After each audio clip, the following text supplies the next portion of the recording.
کہ نبی کریم سرور عالم صلی اللہ علیہ وسلم نے ارشاد فرمایا، المسلم من سلم المسلمون من لسانہ و یدہ، مسلمان در حقیقت وہ شخص ہے جس کے ہاتھ اور زبان سے دوسرے مسلمان محفوظ رہے، یعنی اس کے ذریعے کسی دوسرے کو کوئی تکلیف نہ پہنچے۔ یہ مسلمان کی ایک طرح سے تعریف فرمائی آپ نے کہ وہ مسلمان صحیح معنی میں مسلمان ہے جو ساری زندگی اس طرح گزارے کہ اس کی ذات سے کسی کو بھی کسی قسم کی تکلیف نہ پہنچے۔ بات دراصل یہ ہے کہ اللہ تبارک و تعالی نے ہمیں جس دین کا پابند بنایا ہے وہ صرف عبادات پر میں منحصر نہیں ہے کہ بس نماز پڑھ لی، روزہ رکھ لیا، حج کر لیا، عمرہ کر لیا۔ بے شک یہ بڑی عظیم عبادتیں ہیں اور ان کا اہتمام ارکان اسلام میں سے ہے، اسلام کا ستون ہے، لیکن دین ان میں منحصر نہیں۔ اصل میں دین کے 5 شعبے ہیں اور ان 5 شعبوں پر عمل کر کے ہی انسان صحیح معنی میں مسلمان بن سکتا ہے۔ پہلا شعبہ ہے عقائد، دوسرا ہے عبادات، تیسرا ہے معاملات، چوتھا ہے معاشرت، پانچواں ہے اخلاق۔ دین کے سارے احکام ان 5 شعبوں میں بٹے ہوئے ہیں، اور یہ درست نہیں ہے کہ آدمی ان میں سے کسی ایک شعبے کو اختیار کر لے اور باقی کو چھوڑ دے۔ قرآن کریم نے فرمایا کہ یا ایھا الذین آمنوا ادخلوا فی السلم کافہ، اے ایمان والو اسلام میں داخل ہو جاؤ پورے کے پورے، یعنی تم ہر جگہ جہاں بھی تم ہو تو تمہارا رویہ اسلامی احکام کے مطابق ہونا چاہیے۔ عقیدہ درست ہو، عقیدے میں یہ تو ہم کہہ دیتے ہیں الحمدللہ سب مسلمان ایمان رکھتے ہیں کہ لا الہ الا اللہ، اللہ تبارک و تعالیٰ کے سوا کوئی معبود نہیں، اور ہر روز اللہ تبارک و تعالیٰ کی بارگاہ میں ہم سورہ فاتحہ پڑھتے ہوئے یہ اقرار کرتے ہیں کہ ایاک نعبد و ایاک نستعین، ہم اے اللہ آپ ہی کی عبادت کرتے ہیں اور آپ ہی سے مدد مانگتے ہیں۔ تو عقیدہ توحید جو ہے وہ سب سے پہلا، سب سے اہم، سب سے ضروری اور سب سے زیادہ مفید عقیدہ ہے۔ اس میں بھی بعض اوقات کوتاہی ہوتی ہے، زبان سے تو لا الہ الا اللہ کہہ دیا، لیکن مدد مانگنے کے لیے اور اپنی حاجات کو طلب کرنے کے لیے بعض اوقات لوگوں کے اندر یہ وبا پھیل چکی ہے کہ جا کے قبروں سے، اولیاء اللہ کی قبروں سے جا کر ان سے مانگتے ہیں کہ اللہ مجھے کہ اے فلانے مجھے اولاد دے دے، مجھے مال دے دے، میری رزق میں اضافہ کر دے۔ حالانکہ اولاد دینا، رزق دینا یہ صرف اللہ جل جلالہ ہی کی خاص صفت ہے، کسی اور کو اس میں شریک ٹھہرانا یہ اللہ بچائے شرک تک انسان کو لے جاتا ہے۔ تو عقائد درست ہوں، عبادات درست ہوں۔ عبادات میں 5 عبادتیں ہم آپ سب جانتے ہیں، ان کو صحیح طریقے سے اللہ تعالیٰ کے حکم کے مطابق ادا کیا جائے۔ تیسرا ہے معاملات، یعنی خرید و فروخت کے معاملات، روزی کمانے کے معاملات، تجارت ہو، ملازمت ہو، مزدوری ہو، زراعت ہو، کاشتکاری ہو، جتنے بھی معاملات انسان کرتا ہے وہ شریعت کے دائرے میں ہوں، شریعت کے مطابق ہوں۔ تاجر ہے تو تجارت کر رہا ہے لیکن اس کو ہونا چاہیے سچا ہونا چاہیے. حدیث میں رسول کریم صلی اللہ علیہ وسلم نے فرمایا کہ ایک جو تاجر سچا ہوگا اور امانت دار ہوگا وہ آخرت میں نبیین اور شہداء کے ساتھ ہوگا. اور جھوٹ نہ بولے، کوئی عیب نہ چھپائے. کوئی عیب دار چیز رکھی ہوئی ہے، چاہتا ہے کہ اسی طرح یہ بک جائے تو اس کا عیب لوگوں کو بتاتا نہیں. تو رسول کریم سرور دو عالم صلی اللہ علیہ وسلم نے اس کے اوپر سخت وعید بیان فرمائی کہ کوئی آدمی عیب دار چیز فروخت کرے اور خریدار کو نہ بتائے تو یہ سخت گناہ ہے. اور ایک طرف تو یہ فرمایا کہ التاجر الصدوق الامین مع النبیین والصدیقین والشہداء، کہ سچا اور امانت دار تاجر وہ آخرت میں انبیاء کے ساتھ ہوگا، صدیقین کے ساتھ ہوگا، شہداء کے ساتھ ہوگا. اتنا بڑا درجہ. اور دوسری طرف یہ فرمایا کہ التجار یحشرون یوم القیامت فجارا، سارے تاجر جو ہیں وہ قیامت کے دن جب جمع کیے جائیں گے تو فاسق و فاجروں کے ساتھ جمع کیے جائیں گے. الا من اتقى وبر وصدق، سوائے اس تاجر کے جو اللہ سے ڈرے اور نیکی کا معاملہ کرے اور سچائی سے کام لے. اب اگر اس میں کوئی دھوکہ دے رہا ہے، غلط بیانی کر رہا ہے، ملاوٹ کر رہا ہے، تو یہ سارے ان تجار میں داخل ہیں جن کے بارے میں فرمایا کہ یحشرون فجارا، وہ آخرت میں فجار کے طور پر اٹھائے جائیں گے. تو یہ معاملات کے اندر یہ جاننا ضروری ہے کہ کون سا معاملہ حرام ہے، کون سا ناجائز ہے. آج کل جو معاملات چل رہے ہیں تجارت کے، اس میں بہت سے حرام معاملات جاری ہیں. سود لینا دینا، رشوت لینا دینا، یہ سب انسان کی روزی کو حرام کر دیتے ہیں.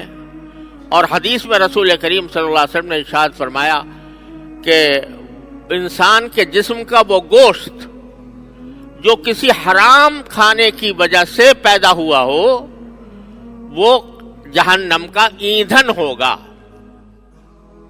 اگر جھوٹ بول کے کوئی پیسہ کما لیا، اگر دھوکہ دے کے کوئی پیسہ کما لیا، اگر رشوت لے کر کوئی پیسہ کما لیا، اس سے جو جسم کی نشو و نما ہوئی ہے، اس سے جو جسم میں بڑھوتری آئی ہے، وہ جہنم کا ایندھن ہوگی. الیاذ باللہ.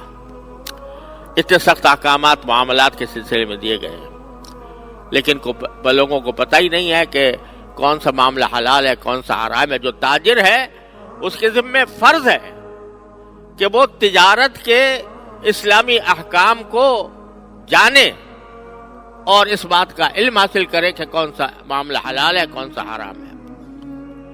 پھر تیسرے نمبر پر ہے معاشرت. اور یہ حدیث جو میں نے آپ کے سامنے سنائی ہے اور پچھلے مرتبہ حضرت صدر صاحب مدد اللہم نے وہ اس کی تشریح فرمائی تھی، وہ ہے معاشرت. معاشرت کے معنی یہ ہے کہ انسان ایک دوسرے کے ساتھ رہتا ہے، زندگی گزارتا ہے. شوہر بیوی کے ساتھ گزارتا ہے، بیوی شوہر کے ساتھ گزارتی ہے، اور اسی طرح بھائی بہن، باپ بیٹے،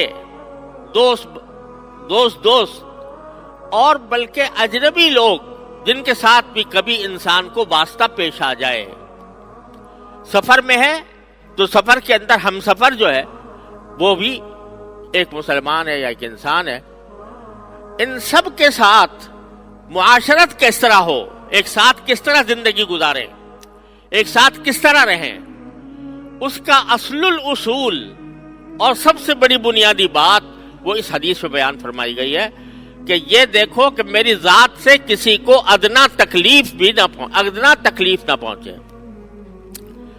جسمانی تکلیف، کسی کو آپ نے بلا وجہ مار دیا، کوئی زخم لگا دیا، یہ جسمانی تکلیف ہے. یہ ایسی تکلیف کہ جو انسان کو شرمندہ کر دے یا